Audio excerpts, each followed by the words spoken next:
सही कहे आपने स्वामी जी। आप ही एक शिक्षित हैं उत्तर प्रदेश में पूरे। एक आप हैं और एक हमारे महाराज हैं। ठीक है, दो ही आदमी यहाँ पे सच्चे हैं, पढ़े लिखे शिक्षित हैं। पूरा चौपाई जो है राम, जब कृष्ण का भगवत गीता पढ़ रहे हो, उसी में आप श्री राम जन्म रामचरितमानस को लेके आ रहे हो। ये ज्ञानी हैं आप, हम मान लिए आप 100% एकदम ज्ञानी हो।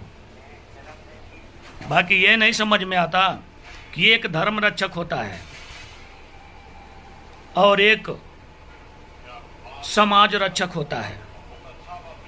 इतना ध्यान में रखिएगा।